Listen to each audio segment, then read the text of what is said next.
कुलपति के निर्दब वात्सल्य ने, अग्नि शर्मा के उपशांत भाव ने और तपोवन के सभी तापसों के गुणानुराग ने राजा गुणसेन के मनस्ताप को एवं अपराध भाव को साफ कर दिया था। राजा और रानी के मन में तपोवन के प्रति लगाव सा पैदा हो गया था। अग्नि शर्मा की कुशल पृच्छा करके प्रतिदिन राजा उसे माल्यार्पण करते थे। उनके शरीर पर सेवकों के द्वारा चंदन का विलेपन करवाते थे। रोजाना पारणे के दिन गिनते थे। जब पारणे को 1 सप्ताह बाकी रहा तब राजा ने अपने मन में संजोग हुए मनोरथों से रानी वसंत सेना को परिचित करवाया। देवी, हम उस महान तपस्वी के पारणे का उत्सव अति भव्यता से एवं धूमधाम से मनाएंगे। मैंने आज ही मंत्री को आदेश दिया है कि तपोवन से नगर की ओर आने वाला पूरा रास्ता सुंदर ध्वज पताका वगैरह से सजाया जाए, कलात्मक तोरण व कमाने लगाई जाए, रास्ते पर सुगंधित पानी छींटा जाए। यह सब पारणे के दिन के पूर्व हो जाएगा। पानी का छिड़कना तो रोजाना चालू रहेगा। देवी, पारणे के दिन राज्य के कारागृह के द्वार खोल दिए जाएंगे। मैं तमाम कैदियों को मुक्त कर दूंगा। नगर के तमाम गरीबों को उस दिन खाना दूंगा। तपोवन के सभी तपस्वियों का अग्नि शर्मा के पारणे के पश्चात उचित स्वागत करूंगा। देवी, तुम तो नहीं आ सकोगी, पर मैं परिवार के साथ उस तपस्वी को लेने के लिए पैदल चलकर तपोवन जाऊंगा। राजमहल के द्वार पर सच्चे मोतियों से उनका स्वागत करूंगा। उस दिन महल को स्वर्ग के विमान जैसा सजाया जाएगा। फिर हम सुगंधित जल से उस तपस्वी के चरण धोएंगे। उन्हें काष्ठासन पर बिठाकर उत्तम द्रव्य परोसकर उन्हें पारणा करवाएंगे। पारणे के पश्चात तपस्वी के योग्य कीमती गेरुए वस्त्र उन्हें अर्पण करेंगे। उनके गले में गुलाब और मोगरे के फूलों की माला आरोपित करेंगे। शीतल चंदन से उनके ललाट पर एवं हाथ पर विलेपन करेंगे। उनके शुभ आशीर्वाद लेकर उन्हें तपोवन तक वापस छोड़ने के लिए जाएंगे। प्राणनाथ, आपके मनोरथ शुभ है, श्रेष्ठ है। यह सब आप बड़ी सरलता से कर सकेंगे। आपके लिए सब कुछ शक्य है, संभव है। देवी, उस महात्मा को मैंने किशोरावस्था में काफ़ी कष्ट दिया है। उनके मन के किसी भी कोने में मेरे लिए दुर्भावना या नफरत का अंश न रहे, इस तरह मुझे इनकी सेवा या भक्ति करनी है। महारानी वसंत सेना सगर्भा थी। प्रसूति के दिन नजदीक आ रहे थे। रह रह कर महारानी को डर लग रहा था। पारणे के दिन ही तो प्रसूति नहीं होगी ना। पहले पारणे के दिन महाराजा को भयंकर शिरोवेदना हो आई थी। दूसरे पारणे के समय अचानक युद्ध प्रयाण का प्रसंग आ पड़ा था। इस बार भी कहीं यह प्रसूति का विघ्न न आ धमके। यही सोचकर रानी ने महाराज को प्रसूति की बात की ही नहीं। हालांकि उसने परिचारिकाओं को जागरूक कर दिया था। महाराज गुणसेन के मन में तपोवन ही तपोवन छाया हुआ था। अग्नि शर्मा के विचारों में ही वे व्यस्त थे। वसंत सेना की प्रसूति के बारे में तनिक भी विचार उनके मनोमस्तिष्क में उठा ही नहीं था। आदमी सोचता है क्या और होता है क्या। पारणे का दिन आ पहुंचा। महाराज गुणसेन उनके शयन खंड में थे। निद्रा त्याग करके अभी वे पलंग पर बैठे ही थे कि इतने में महारानी वसंत सेना की प्रिय परिचारिका वसुंधरा की आवाज सुनाई दी। महाराज, मैं आ सकती हूँ क्या? आ सकती है।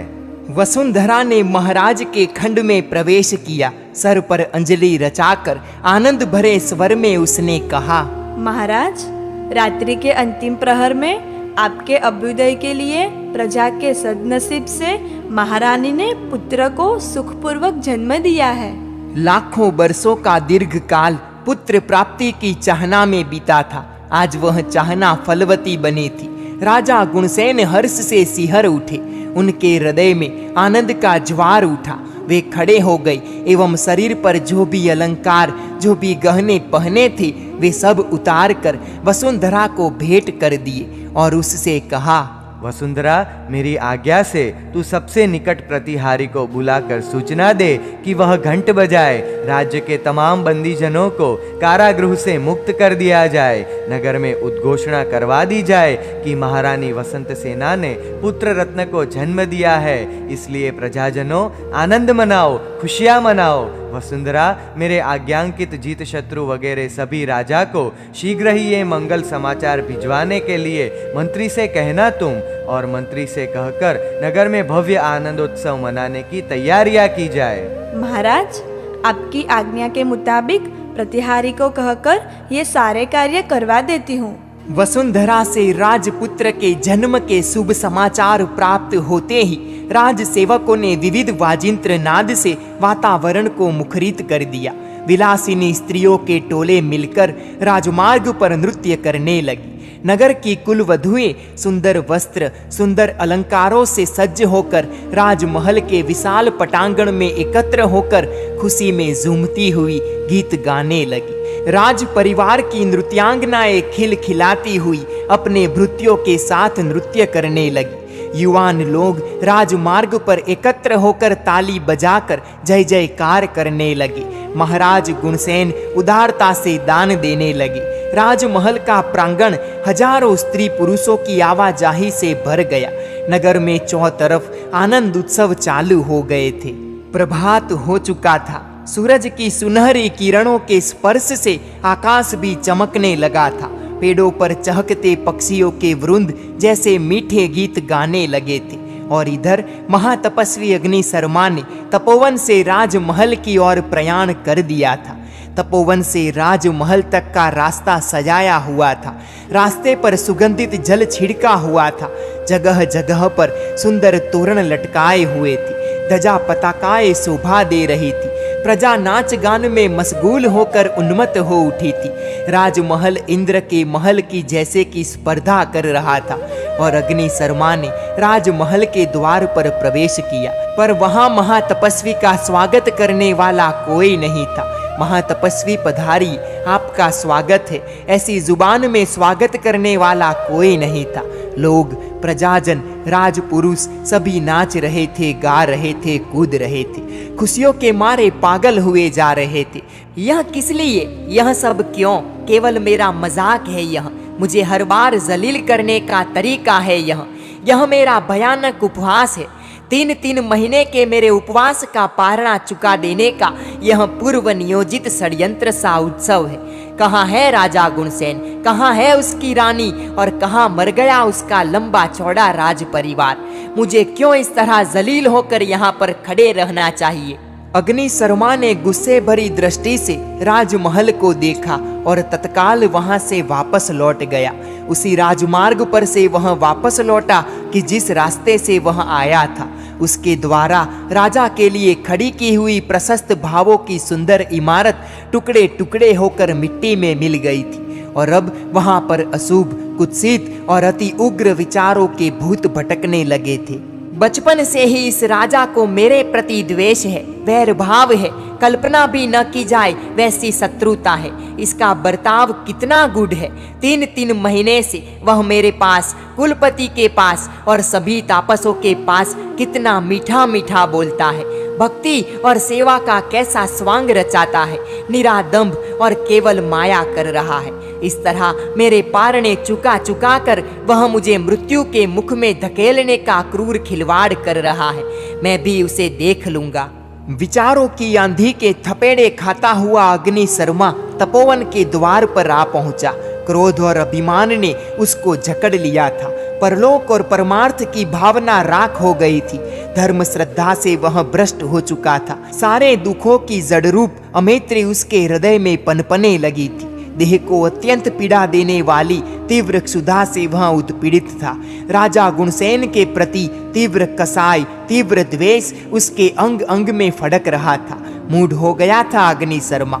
उसने मन ही मन संकल्प किया, लाखों वर्षों तक मैंने जो व्रत पालन किया है, घोर तपश्चर्या की है, उसका यदि फल मुझे मिलने वाला हो तो मुझे एक ही फल चाहिए। जन्म जन्म तक मैं इस दुष्ट गुणसेन को मारने वाला हूँ। उसके प्राण छीनने की मुझे ताकत मिले, मेरे हाथों उसका वध हो। स्वजनों का प्रिय और शत्रुओं का जो अप्रिय नहीं कर सकता है, उसका जन्म ही व्यर्थ है। यह राजा मेरा शत्रु है। इस पापी दुष्ट राजा को मैं जिंदा ही जला डालूंगा, उसका नामो निशा मिटा दूंगा। इसके पास यदि राज्य सत्ता की भौतिक शक्ति है तो मेरे पास भी तपश्चर्या की दिव्य ताकत है। मेरी शक्ति के बल पर मैं इसे तहस नहस कर डालूंगा, बर्बाद कर दूंगा इस शैतान के अवतार से राजा को। मुझे बस मौका मिलना चाहिए। कांपते हुए दोनों हाथों की मुट्ठी भींचकर आकाश में मुट्ठियों को उछालता हुआ तीव्र गति से चलता हुआ अग्निशर्मा तपोवन में प्रवेश कर सीधा ही अपने स्थान पर जाकर बैठ गया। न तो कुलपति के पास गया, न ही अन्य किसी तापस से मिला। अशांत, उद्विग्न और संतप्त अग्निशर्मा का आर्त ध्यान अब रौद्र ध्यान में बदल चुका था। सतत द्वेष और गुस्से से उसकी गोल गोल आंखों में जैसे कि आग के शोले टपक रहे थे। उसके मोटे मोटे से होठ रह रह कर फड़फड़ा रहे थे, जैसे कि नफरत और गुस्से का लावा उफन उफन कर बाहर आ रहा था। इस नीच राजा को इतने सारे तापसों में मैं ही अकेला उपहास पात्र मिला। मेरे लिए इस क्रूर दिल के राजा को इतना तीव्र द्वेष क्यों है? पारने की मेरी कठिन प्रतिज्ञा वह जानता है, फिर भी यह धूर्त राजा सबके सामने तो विनम्रता और भक्ति का स्वांग रचाकर मुझे पारने के लिए निमंत्रण देता है और जानबूझकर मेरा पारणा नहीं करवाता है, मुझे जलील करता है। कितना मूढ़ है यह राजा। पहले बचपन में, तरुणावस्था में तो मैं संसारी था, ठीक है, उस समय उसने मेरी घोर कदर्थना की, फिर भी मैंने कर्मों का दोष मानकर उसके प्रति कभी द्वेष नहीं किया था। परंतु अब तो मैं साधु हूँ, तापस हूँ, फिर भी क्यों यह मेरा पीछा नहीं छोड़ता है? अनाथ, दुर्बल और पराभूत मनुष्यों को दुखी करने में, उत्पीड़ित करने में या उन्हें मौत के घाट उतारने में कुछ भी बहादुरी नहीं है। इसमें भी जो महात्मा शत्रु मित्र के प्रति समान भाव वाले हैं और परमार्थ की साधना में निरंतर लीन है, वैसे तपस्वियों को कष्ट देने में इस राजा की क्या बड़ाई है? यह तो उसकी कायरता है, उसकी अधमता है, पर उसे उसके इस घोर पाप की शिक्षा मैं अच्छी तरह से करूंगा। अब यह शैतान क्षमा के लायक नहीं रहा। सज्जनों की क्षमा दुर्जनों की दुष्टता को प्रोत्साहन देती है। खैर, मुझे इतनी पीड़ा क्यों हुई? अभी भी मैंने आहार का संग छोड़ा नहीं है। महीने महीने के अंतर से भी मैंने आहार की इच्छा रखी है, इसलिए मुझे इतनी कदर्थना सहनी पड़ती है।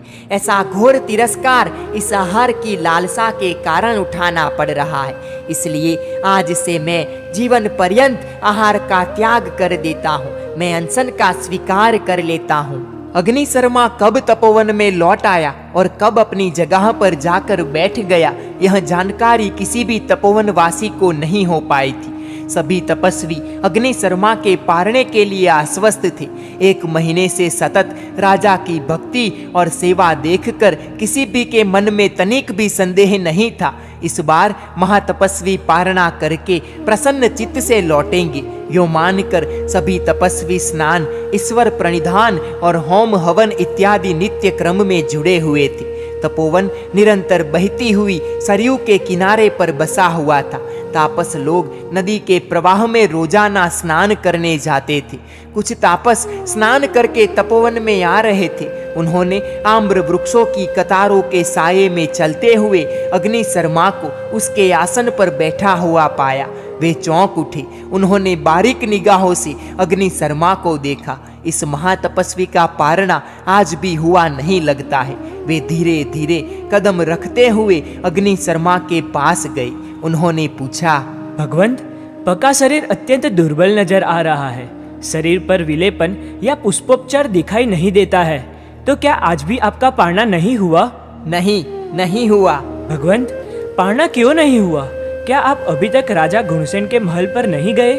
तो फिर पारणा क्यों नहीं हुआ? तुम सभी तापस शायद जानते नहीं हो, परंतु इस राजा ने बचपन से ही मेरे बिना किसी अपराध के मेरे साथ बैर की गांठ बांध रखी है। बचपन में और फिर तरुणावस्था में इसने मुझे कैसी कैसी पीड़ाएं दी है, उसका वर्णन यदि मैं करूं तो यह राजा तुम्हें नरक के परमाधामी जैसा लगेगा।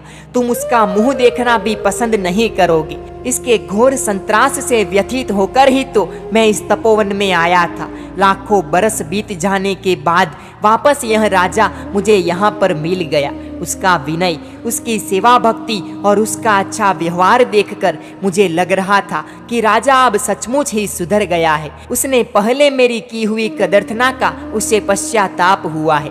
इसके कारण तो पारने के लिए उसकी विनती में स्वीकार करता रहा, परंतु मैं पहचान नहीं पाया। अब मुझे उसकी सही पहचान हुई। उसका विनय निरादंभ था, उसकी सेवा भक्ति केवल कपट और माया है। अभी भी उसके मन में मेरे लिए नफरत ही नफरत और तीव्र वैर भाव भर पड़ा है। मेरा घोर उपहास करने के लिए ही यह मुझे पारने के लिए निमंत्रण देता है और फिर बहाने बना बना कर मुझे पारना नहीं करवाता है। आज भी मेरे पारने का दिन जानकर उसने नगर में अचानक महोत्सव आयोजित कर दिया। मैं महल के आंगन में गया, वहाँ हजारों लोग नाच रहे थे, गा रहे थे, बाजे बजा रहे थे, पर किसी को मेरे सामने देखने तक की फुर्सत नहीं थी। किसी ने मेरा आदर सत्कार तो ठीक बुलाया भी नहीं। तब जाकर मुझे अक्ल आई कि राजा जानबूझकर आज भी मेरा पारना चुकाना चाहता है। मैं तुरंत ही बाहर निकल गया और यहाँ आ पहुँचा। बोलते बोलते अग्नि शर्मा हाँफने लगा था। एक वृद्ध तापस ने मृदु शब्दों में कहा, महात्मन, तपस्वी जनों के प्रति अपार वात्सल्य रखने वाले राजा गुणसेन में ऐसी बात संभवित तो नहीं लगती। फिर इस असार जीवलोक में जीव चित्र विचित्र स्वभाव वाले होते हैं, कुछ भी असंभव नहीं है। इस पूरे जीवलोक में सर्वत्र कसायों का साम्राज्य छाया हुआ है। अग्नि शर्मा के पास ज्यादा देर बैठना उचित प्रतीत नहीं होने से तापस वहां से खड़े हुए और कुलपति के आवास की ओर चल दिए। वृद्ध तापस ने कहा, कुलपति आज की इस ताजा घटना से अनजान होंगे, इसलिए उन्हें इस बात की जानकारी दे दे हम। तापस लोग आनन फानन पहुँचे कुलपति के आवास पर। आवास में प्रवेश करके विनय सह प्रणाम करके निवेदन किया, पूज्यवर, महातपस्वी अग्नि शर्मा आज भी पारणा किए बगैर वापस लौट आए हैं एवं अपने स्थान पर बैठे हैं। कुलपति व्याकुल हो उठे। उनके चेहरे पर ग्लानि, चिंता और खेद की रेखाएं उभर आई। आंखों में डर के साए उतर आए। किसी अज्ञात अनर्थ की आशंका से वे सिहर उठे। तुरंत वे अग्नि शर्मा के पास पहुंचे। कुलपति को अपनी ओर आते हुए देखकर अग्नि शर्मा अपने आसन से खड़ा हुआ। उसने कुलपति का पूजा सत्कार किया और कुलपति ने पूछा, वत्स, क्या आज भी तेरा पारणा नहीं हुआ? उफ, राजा गुणसेन का कितना अनुचित एवं प्रमाद युक्त आचरण है। भगवंत, राजा लोग प्रमादी होते ही है, इसमें उसका क्या दोष है? वास्तव में गलती तो मेरी ही है। मैंने आहार की इच्छा रखी, इसलिए उनके वहां पारणा करने के लिए जाने का प्रसंग आया और उसने जानबूझकर मेरा पराभव किया। पराभव की जड़ है आहार की स्पृहा, इसलिए अभी अभी मैंने जीवन पर्यंत आहार का त्याग कर दिया है। मैंने अनशन व्रत स्वीकार लिया है, इसलिए आपसे प्रार्थना करता हूँ कि इस विषय में मुझे आप किसी भी आज्ञा से बाध्य न करें।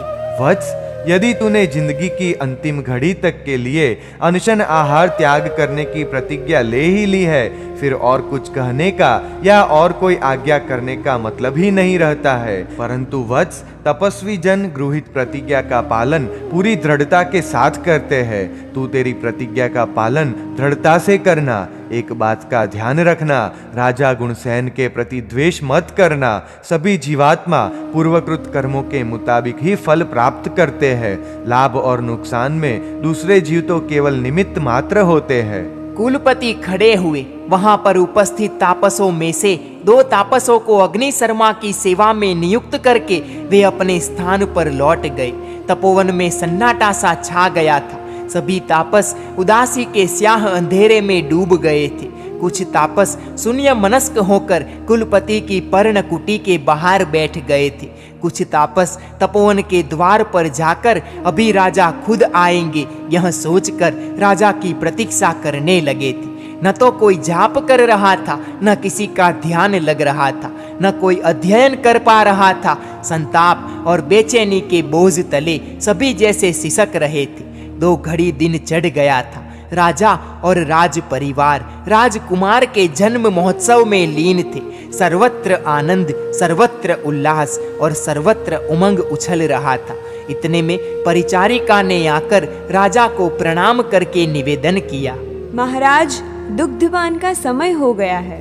दुग्धपान? राजा परिचारिका के सामने फटी फटी आंखों से देखता रहा और सहसा खड़ा होकर बोल उठा, अरे रे, आज तो उस महातपस्वी का पारणा है। उन्हें पारणा करवाने के पश्चात ही मैं दुग्धपान करूंगा। देखो जरा, राजमहल के द्वार पर वे महात्मा आकर खड़े होंगे। अरे, मैं खुद ही महल के द्वार पर जाकर उनका स्वागत करता हूँ। राजा गुणसेन दौड़ते हुए महल के द्वार पर पहुंचे। वहां पर खड़े द्वार रक्षकों से पूछा, क्या यहाँ एक दुबले पतले क्रूशकाय तपस्वी महात्मा आए थे?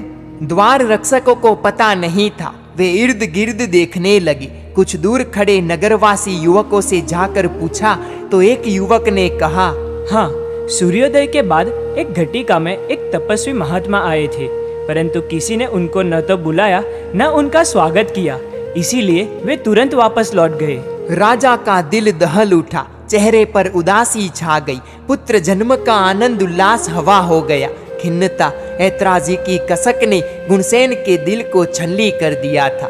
धीरे धीरे वह महल में लौटे। अपने खंड में आकर गहरी निराशा की गर्त में डूब गए। राजकुमार के जन्म का समय तय करके कुमार की जन्म कुंडली बनाकर राज पुरोहित सोमदेव महाराज के पास आकर खड़े रहे, परंतु महाराज को व्यथा से क्षत विक्षत हुए देखकर वे कुछ बोल नहीं पाए। महाराज ने डबडबाई निगाहों से सोमदेव की ओर देखा। सोमदेव ने प्रणाम करके कहा, मेरे योग्य कुछ आज्ञा हो तो फरमाइए महाराज। महाराज की आंखें अब चूने लगी थी। उन्होंने भराई आवाज में कहा, मैं महापापी हूँ, अभागा हूँ सोमदेव। आज भी महातपस्वी अग्नि शर्मा को पारणा नहीं करवा सका। पुत्र जन्म के आनंद उन्माद में, उत्सव रमणता में मैं उन महातपस्वी को एक बार फिर भूल बैठा। पारने के लिए आग्रह पूर्वक निमंत्रण तो दिया, रोजाना पारने के दिन की बड़ी उत्सुकता से प्रतीक्षा करता रहा। आज पुनः वो ही पुरानी गलती दोहरा बैठा। पुत्र जन्म का अभ्युदय मेरे लिए आपत्ति रूप बन गया। अब मैं उन महात्मा को मेरा मुंह बताने लायक नहीं रहा, और न जाने उन महात्मा के दिल में मेरे लिए कैसे कैसे भाव जगे होंगे। क्या किया होगा उन्होंने। सोमदेव, तुम मेरे आत्मीय जन हो, तुम अविलंब तपोवन में जाओ। कोई तुम्हें पहचान न पाए उस ढंग से उस महात्मा का वृतांत जानकर आओ। वापस त्वरा से लौटना। मेरा दिल न जाने क्यों आज किसी अव्यक्त भय से थर रहा है। किसी अनर्थ की पदचाप सुनाई दे रही है। नरनाथ, आप शांत होइए, स्वस्थ बनिए। जो होनी है उसे कौन टाल सकता है। अब संताप किस बात का। मैं जा रहा हूँ तपोवन में और वहाँ का वृतांत जानकर शीघ्र ही आपके चरणों में उपस्थित होता हूँ। पुरोहित सोमदेव अश्वारूढ़ होकर तपोवन की ओर चल दिए। तपोवन के बाहर एक पेड़ के तने के साथ अश्व को बांधकर उन्होंने तपोवन में प्रवेश किया। वे कुलपति के पास नहीं गए, क्योंकि कुलपति सोमदेव को पहचानते थे, इसलिए वे सीधे ही अग्नि शर्मा के पास ही पहुंच गए। नदी के किनारे के समीप के लता मंडप में घास के बने हुए लंबे संथारे यानी कि बिछौने पर अग्नि शर्मा बैठा हुआ था। उसके पास अनेक तापस बैठे थे। उसके चेहरे पर गुस्से की गुर्राहट छलक रही थी। उसकी जुबान में तीक्ष्ण कटुता झलक रही थी। तापसों के समक्ष वह गुणसेन की ही बुराइयां कर रहा था। सोमदेव ने अग्नि शर्मा को प्रणाम किया और कहा, तुभ्यम नमः। और अग्नि शर्मा ने आशीर्वाद देते हुए कहा, स्वागतम ते उपविश। सोमदेव बड़ी संजीदगी से वहां बैठे। अग्नि शर्मा की क्रूस काया पर एक सरसरी निगाह डालकर उन्होंने हाथ जोड़कर पूछा, भगवंत, आपकी देह इतनी दुर्बल क्यों दिखाई दे रही है। क्या कोई व्याधि आपको परेशान कर रही है। महानुभाव, निष्प्रुह फिर भी दूसरों से आजीविका प्राप्त करने वाले तपस्वी जनों के शरीर हमेशा दुर्बल ही होते हैं। महात्मन, आपकी बात बिल्कुल सही है। तपस्वी निस्पृह ही होते हैं।